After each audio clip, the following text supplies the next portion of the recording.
the commentators. Without Nathan Astle, he's up the order. Struggling in his first 12 innings for New Zealand, averaging just 14. Strike rate well down. Here's a chance on a good pitch. Excellent conditions. The light is superb. But he's up against the quickest bowler in the world.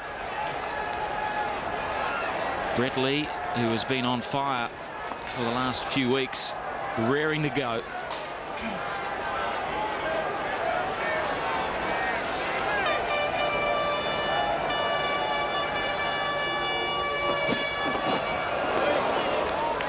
Again, showing that accuracy as he works up his pace. 143 the first delivery, but the accuracy is there straight away.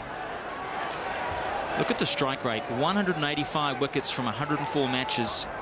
Average is outstanding, and the RPO you'd expect just 4.7, but it's the fact that he just can knock over sides. 5 wicket hauls makes him the biggest threat this afternoon for New Zealand.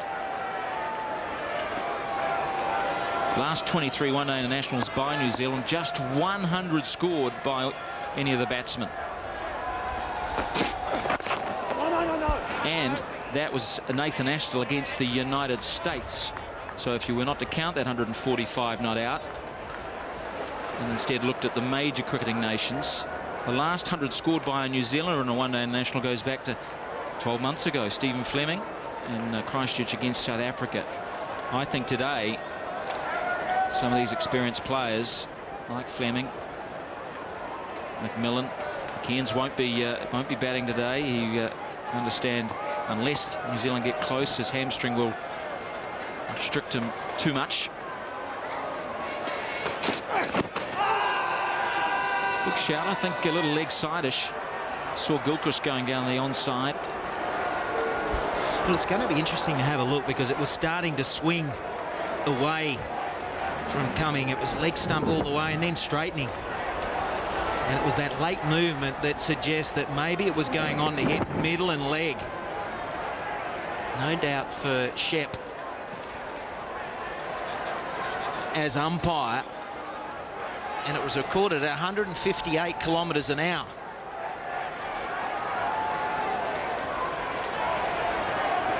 And equaling delivery speed of Shoaib Akhtar this time last year at this very ground. Wow, that's got to be pacey as well. 158. Now, David Shepherd might have got it wrong, as you indicated, hitting middle leg. But I think, you know, the wicket-keeper here is what has kind of perhaps put David Shepherd into two minds. Look how much Gilchrist goes down the onside, and it does swing back late. But maybe that doubt's been sown in David Shepherd's mind. And so Cumming has survived on that occasion. I can understand Shepherd weighing it all up, but coming in a little bit of strike, he's playing late, as you'd expect, from this sort of pace, and that's flying through. And that's 160. That is serious pace out here at McLean Park. He's really fired up, Brett Lee. He understands that if he can get these early wickets, then New Zealand are no chance in this run chase. Michael, that's the first time 160 has been recorded in this country. 160 k's, that is 100 miles an hour.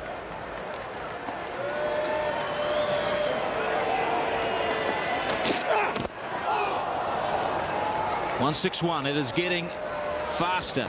Can you believe it? Now the world record is 161.8.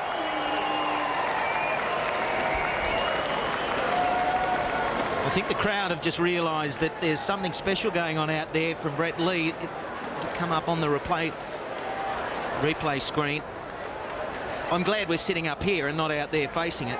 That's serious pace. And the other factor is he's getting this away swing going. It's almost impossible to play that. And if there is an outside edge, the slip fieldsman, you can see them warming their hands there at the ready. It's going to take some catching. That one flying down to third man. Woo. 2 runs off the over. Maybe they should stop the fight. Extraordinary over from Brett Lee. That was right on middle, and Cumming opened up like a can of beans. Somehow survives. This is quite comfortably the quickest over ever seen in this country. A little loosener. Quickly up to 158. He held it there. 160, 161, 158 to finish. Will he break the world record? 161.8. Here today. You've got to say he's a strong chance with those sort of consistent high readings. There is something clicking in Brett Lee today. He's got his rhythm right and he's really charging in. Of course, when we say the quickest of all time, we are referring to those only recorded recently on speedball cameras. There have been a few over the years, and Richie Benner was one that said that Tyson was the quickest he ever saw. And of course, Jeff Thompson back in 74, 75. I reckon he was over 100 miles an hour. Michael Holding on his day. Anyway, here's McGrath at about 135 k's. Stroll on the park. And it might just work out that Glenn McGrath will be the wicket taker. The batsman will be getting relief, given that they're not facing the sheer pace, and be lured into playing a few more strokes.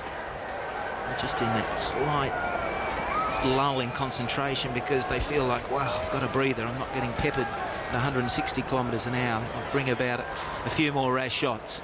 Who was the quickest you faced?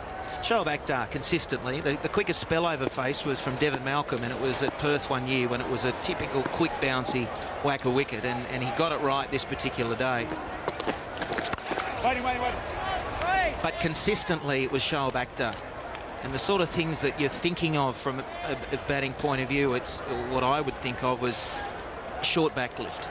And while you're looking to move your feet as much as you can, you just simply don't have time when guys get up over 150 kilometres an hour. So it's short back lift, watch the ball as close as you can, which is a given, but just little weight transfers. You still want to get your weight onto your front foot, weight onto your back foot. But the main one for me was shorten your back lift. Because you just know if you get half a bat on it and you don't have to really middle it, the ball's going to fly. And if Shoaib gets it right, he can just tail it away at the last moment. As we're seeing Brett Lee do it, I think Brett does swing the ball more and has got more control than Shoaib Akhtar, but I felt if I'm going to get an outside edge, well, I want this to be a real toughie to catch. Yeah. So if I feel I'm going to play a shot, I'm going to go for it 100%. It's going to take some catching, and if you get half a bat on it, it's going to fly. That's where, against these sort of guys, third man can often come into play. The big waft outside the off stump. Often you will see the ball travel to third man and it'll present a catch. It's pretty hairy stuff. You certainly see that sort of dismissal a lot more these days with the big thick edges that these batsmen use.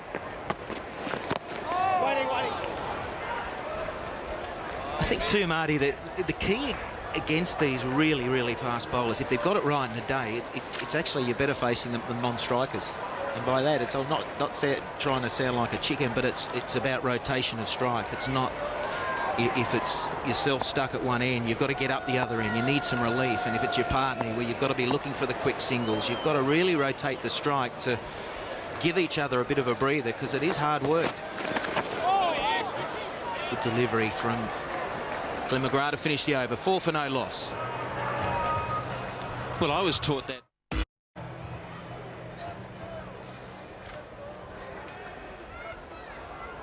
Well, this could be the over here. Brett Lee has warmed up. He's got a hot sun on his back.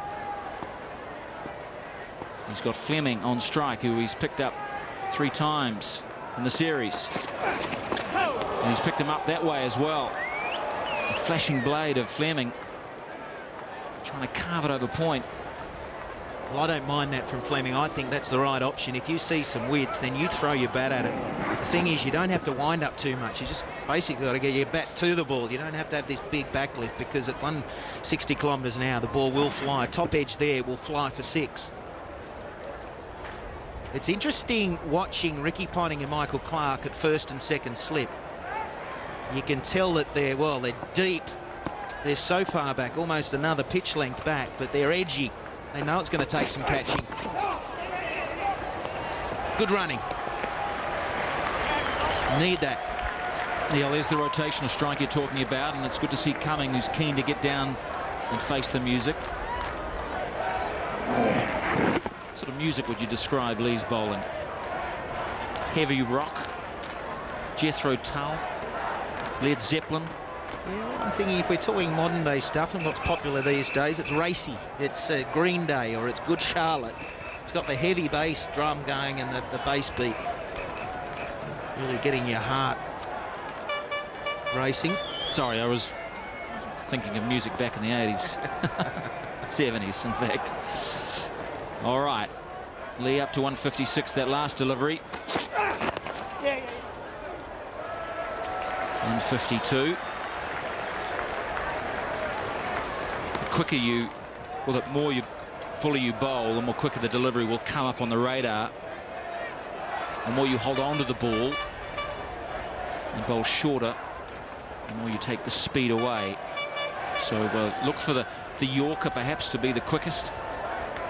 And for someone like Fleming, being a tall man, it's a good delivery to bowl early on in his innings, particularly if you're getting into the hoop back in.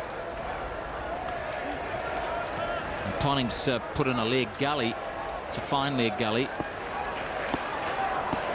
It's sometimes a ploy to have the batsman thinking he's on the back foot. Yeah, look at that. Wow, just missing off stump, and Fleming had no idea. That was quick, a no ball call. With the stick being the mark there.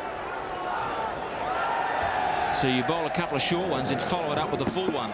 Ouch.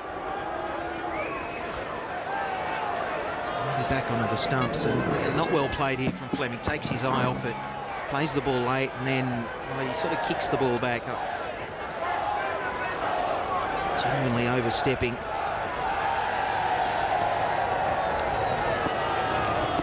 Just that shot there of Lee and his delivery stride. I mean, the flexibility of the man is extraordinary. Runs to third man.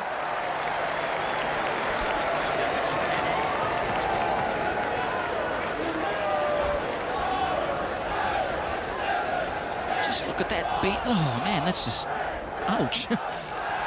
Incredible flexibility. And the back, of course, taking a lot of the stress. Wow, that's impressive.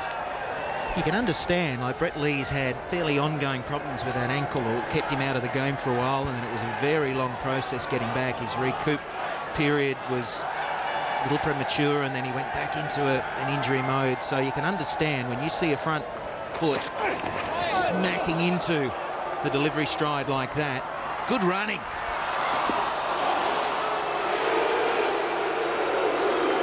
The boos come out for Brett Lee. He hasn't been a favourite in the last week over here in New Zealand. Well, a few people thought there was an intentional beamer 2 games ago.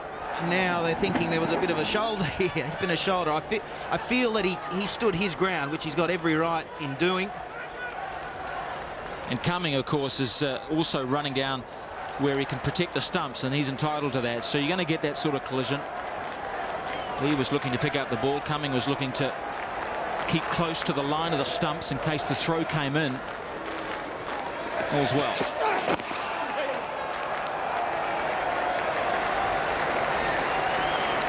Three overs gone, 10 for none.